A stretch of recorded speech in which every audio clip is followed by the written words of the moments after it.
Alright, this is John Cola with GrowingYourGreens.com. Today we have another exciting episode for you, and where I'm at today, I'm just walking down my city block here, and as you guys can see, lots of my neighbors have lawns.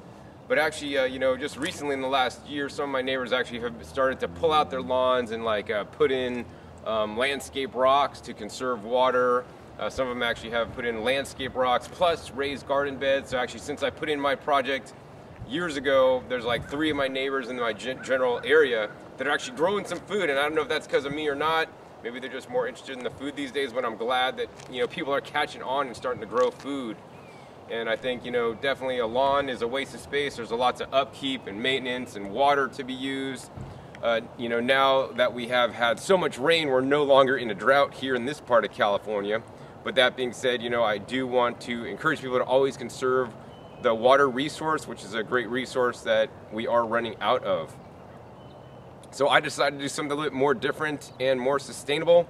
And what that is, I'm going to show you guys my front yard. And so in this episode, we're just basically going to give you guys a tour of my winter garden and what I'm growing in the winter time. Many people think, oh, John, it's too cold in the winter. There's not enough sun in the winter. It rains too much in the winter. You can't grow anything in the winter. Well, the fact of the matter is you can grow something in the winter here in Northern California. It isn't really too difficult. The main challenge is things just don't grow quite as quickly as they should, depending on what you got, right? If you're planting new transplants out, you better get them in really early, before before the first frost for sure. You want to get them established so that they're already producing. I planted some of my stuff maybe a little bit too late this year, so some of it's not producing, but you will learn the plants that are producing and are doing quite well in this tour. In addition, I'll share with you guys actually some information about when I like to harvest my crops as well. So anyways, let's start with the tour. This first bed here, we have a few things such as the ashataba that's growing. I planted, and actually I'm already harvesting full heads of the bok choy. Got some wild carrots here, some garlic and onions, some stinging nettles here, and some arugula. And arugula is definitely something I would encourage you guys. If you guys have blood pressure issues and whatnot, I've heard it's definitely good for your blood pressure. So eat more arugula. Arugula is one of the easiest things to grow from seed. Over in this other front raised bed here, my last year's harvest of ashataba seeds are in. I have already posted the video where I actually was harvesting ashataba seeds, and I do make those available for you guys. Ashataba, which is right here, it's in the currently flowering mode, this guy. And then we have new baby growth down here that actually just sprouted up from seeds. And actually even here's some even more baby younger ones that are just starting to pop out. I really like the ashataba because it's pretty much a perennial vegetable, I would consider it. You literally plant it once, it goes to seed, it drops seeds, they come up the next year, and now this bed pretty much will always regrow on its own, and pretty much 11 out of 12 months of the year, unless we have a hard frost or something and I lose them, I always have ashataba greens to eat. The ashataba greens, these are some of my favorite leafy greens to eat here. They're nice and delicate flavor. To me, they're not strong, but I love my greens. It kind of tastes cross between like a strong celery and maybe some lettuce. I don't know, some people think it's bitter. I personally don't get that myself, but it's very healing and nutritious, and I want to encourage you guys to diversify your diet. As you'll learn in this tour, I grow a lot of different things, many uncommon things that you may not be familiar with yourselves. But yeah, I like this because this provides, they grow nice and tall, they provide a privacy, for my home.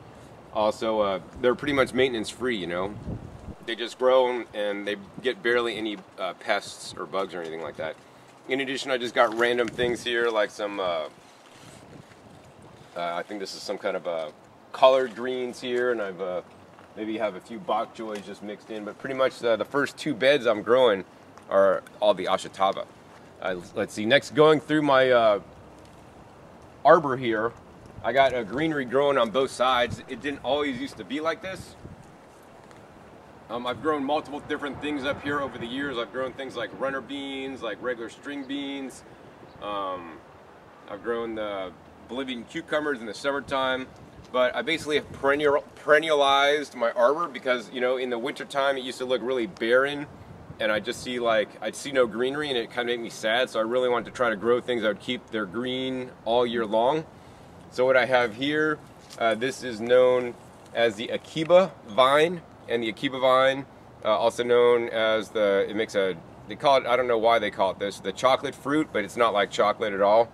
But anyways, last year I got like 1 fruit off of it, and this thing is massive. It's also quite invasive. So aside from growing up this whole arbor here, which is like covered really well, it's actually just shed out runners into the beds on either side. So I have to really pay attention to that and clip them back hardcore.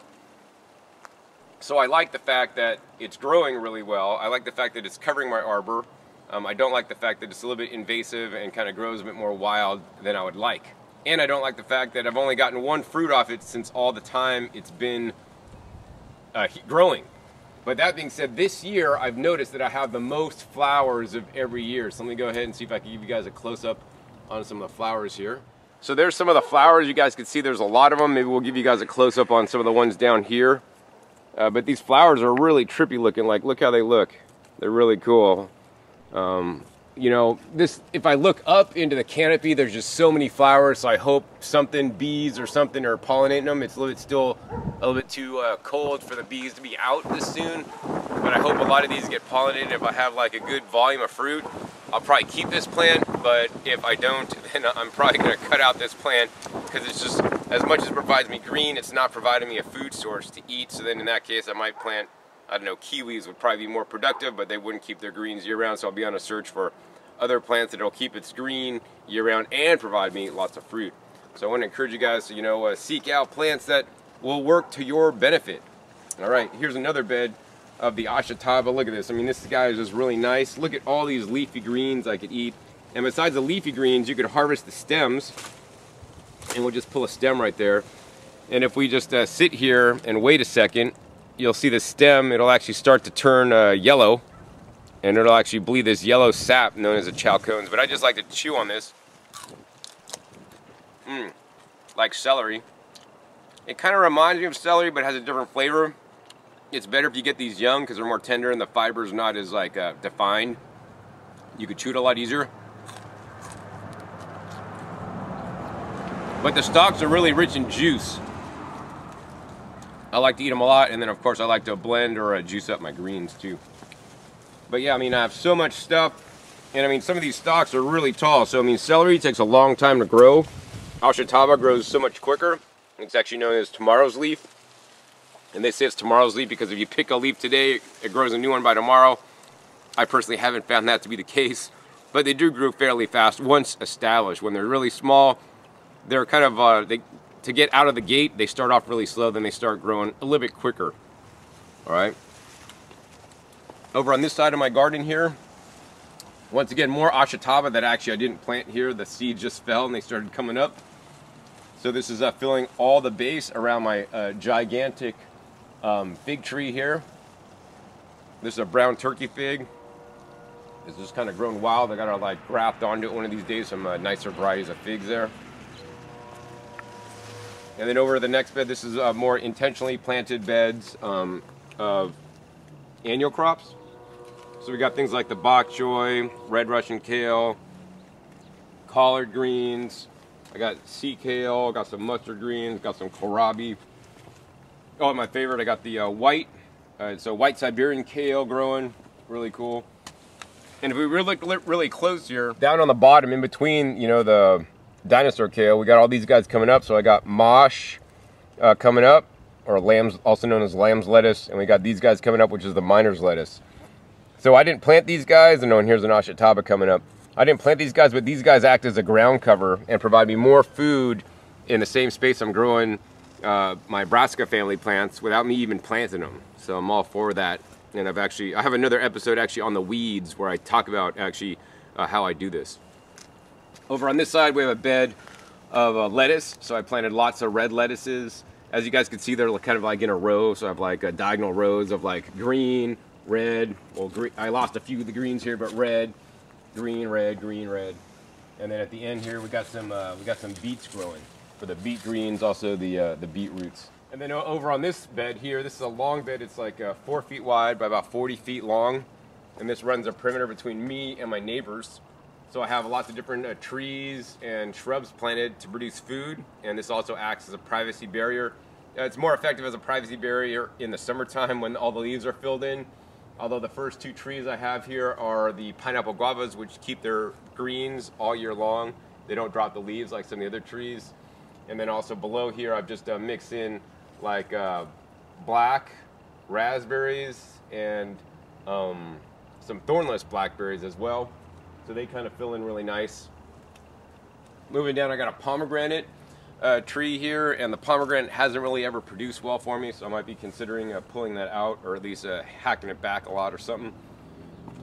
And then next we have those the berry vines, which have actually taken off quite well, and they're running and spreading out, and I'm not going to really do anything about it because I like to eat them. And then next here we got a nice gigantic fig tree. This is a Janus seedless fig, and so it's actually pretty huge. I probably need to prune this back a little bit. I've been pretty lax on my pruning. And then moving over here, we got a giant Fuyu persimmon, and you know, it drops all its leaves this time of year. The next one back here, we got my sweet gome. So the sweet gome is actually already starting to bud out, and it'll start to flower pretty soon. It's one of my first fruits to, you know, create fruits or yield fruits during the season. Then I got some daylilies I planted down here, and also in this area we have some Jerusalem artichokes that I still need to harvest. And then this tree, or trees, I guess I put some seeds in the ground at some point here, and there's like maybe like 4 trees coming up in the same area. And these are another one of my favorites, the loquat. And I don't know how these came up because I don't think I necessarily planted them here. But they're doing quite well. I have a nice big huge loquat tree from seed in the backyard. It took like 7 years before it started making fruit. So this guy's been here at least over a year or 2. So I don't know when I'll see fruit from it. And, let's see here, over in this bed, underneath the underhang here, I got mostly a wild green that's growing wild for me anyways. This is actually called the New Zealand spinach. And if you guys want a perennial green that's really easy to grow, it's literally taken over this whole bed, climbs up the wall, it just grows crazy. This is the one you're going to want to grow. I've planted this once and I barely even do anything to it. These are probably best cooked. I mean, you could eat these raw, but they're kind of oxalic acidy. You might like the flavor. I don't particularly care for the flavor, but maybe like this time of year, they're a little bit better than normal, but these aren't my favorite greens to eat, but they grow really easily. So I always have some available. If I don't have anything else to eat, these guys are always growing. Oh, and I think I do have some of these seeds still available at growingyourgreens.ecwid.com. Let's start from the back and work our way to the front. This bed basically had all my yacon growing, and this time of year, I basically need to harvest the yacon, and then actually some of the crowns start to shoot up, so I'll be dividing some of those guys, and then I'm making more of them. In addition, in this bed, generally some borage comes up that I'll let grow before the yacon gets really tall. This next bed here, I have a variety of things. Number one, I kind of left like one of my my squashes out to see what would happen if I left it out, and it's actually holding up pretty good. Got some rot on the stem here, but it's holding up pretty good here. Not even being eaten on the bottom or anything. And that was a huge banana squash. And then I'm growing just wild edibles here in this area. We got some of the more of the miner's lettuce, lots of miner's lettuce there. In this area, I got some huge beets that I've just been growing like over a year. If I harvest these guys, they're probably huge. Maybe I'll have a video on that. In the front here, I just have some bok choy. In this next section, I pretty much didn't plant it out, so all these just sprouted on their own. Lots of chickweed that I probably need to pull out at this point, and miner's lettuce. Over in this area, I got some sugar snap peas that I started harvesting just the other day. And then in this area here, we got lots of onions in addition to the chickweed. So the onions, the chickweed was good for a while, but now the chickweed has grown so much, we got to come in and clear cut all the chickweed and let the onions continue to grow. And same thing with this area right here, more of the sugar snap peas with the onions and the chickweed. So now I want to share with you guys a few more raised beds here in my front yard. This is my lemon verbena. It basically is a tree, but due to the weather, it basically dies back every fall, winter, and then it'll come back alive come the spring, so I trim it back pretty heavily. In some place like San Francisco, it'll grow really nice year-round. In other areas, it may actually just totally die back and not come back, actually, in colder climates. In this bed here, we just got a few things. I got some wild arugula planted. I got some of the Chinese chives, which I like a lot, which are nice and sweet. And it's kind of sparsely planted. And then over in this bed, we got a few things. We got some rosemary coming up, and lots of mint. So I got, I think this is like some kind of Persian mint growing in this bed. It's kind of just taken over. And this is the exact reason why you don't want to plant mint in one of your raised beds, because it'll just take over the whole bed. And I mean, that's a good problem to have if you like a lot of mint. You know, I use this in my smoothies sometimes. And then over in this back bed, well, I have grapes along the wall that I trim back in the wintertime. And then along this back bed, it's like a foot long by like maybe, I don't know, 12 feet. I have the Ricola mint. So I have two different kinds of mint here, and they each kind of have their own space. And they're each kind of cool. Let me show you guys the leaves there. This is kind of more dull, and this is kind of more bright. I really like the Ricola mint. It has a nice, strong, minty flavor. So if I ever do go out on a date again, I could have some of this and have a fresh breath. So the next bed I want to show you guys is this bed right here. This bed has just kind of gotten out of control, as you guys could see. The growth of the tubers in this bed has just basically broken this bed apart. And we're going the Akira or Canna Adalis. I think I planted like one 5-gallon pot, and every year it just spreads and spreads, and I mean, it's overtaken the amount of soil in there. So I really need to get in there one of these days and just dig these guys up, transplant them, put them in pots, and then, you know, get them out to people or something like that. You could harvest the tubers, you know, and you could eat those raw or cooked.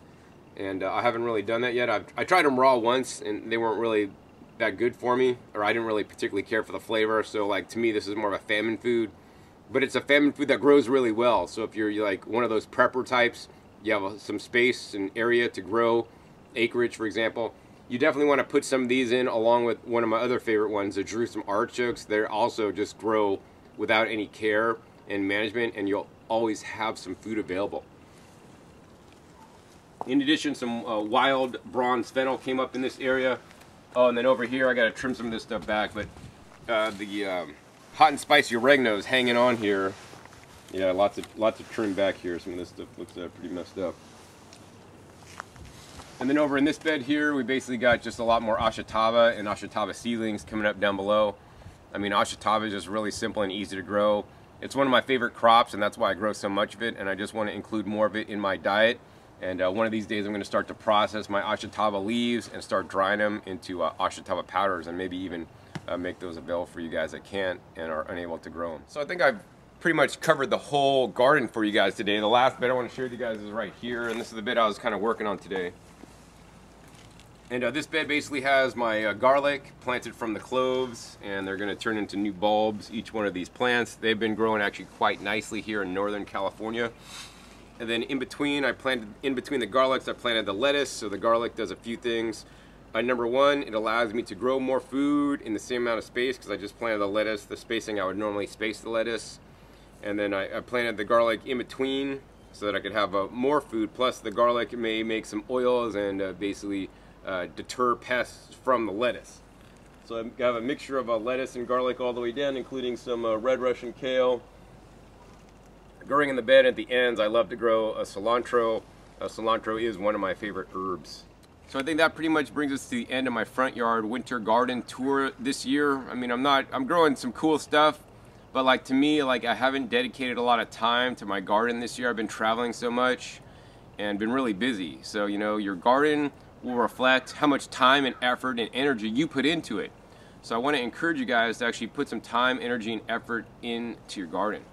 Another thing that I want to say is that, you know, my garden, even though it's been raining like a ton, we've been getting record amounts of rain here in Northern California. My garden's been growing really well, you know, despite me being on adobe clay soil. Yes, my garden is all on adobe clay soil down below, but I have my garden planted all in the raised bed that actually have a really nice fluffy soil mix, thanks to MIT at North Coast Naturals. North Coast Naturals is the cannabis collective that I joined years ago to get medicinal cannabis, and MIT has formulated his own super soil blend mix.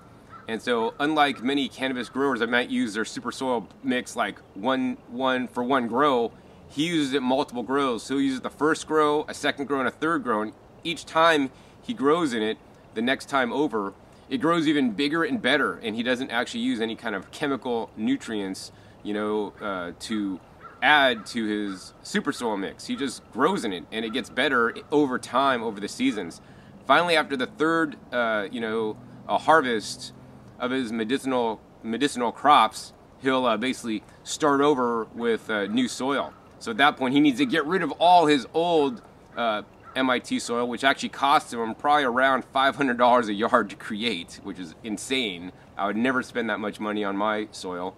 But then I get it donated to me. So that's what's topped all my beds, and I think that's really one of the primary reasons why I've been able to grow so successfully this past winter, because basically when you're growing in a container like he does indoors, medicinal cannabis, certified clean green, it's got to have good drainage, and this stuff works really well to have good drainage despite the heavy rains. That being said, the winter time is not my favorite time to grow. Number one, it's cold out. My hands are freezing right now.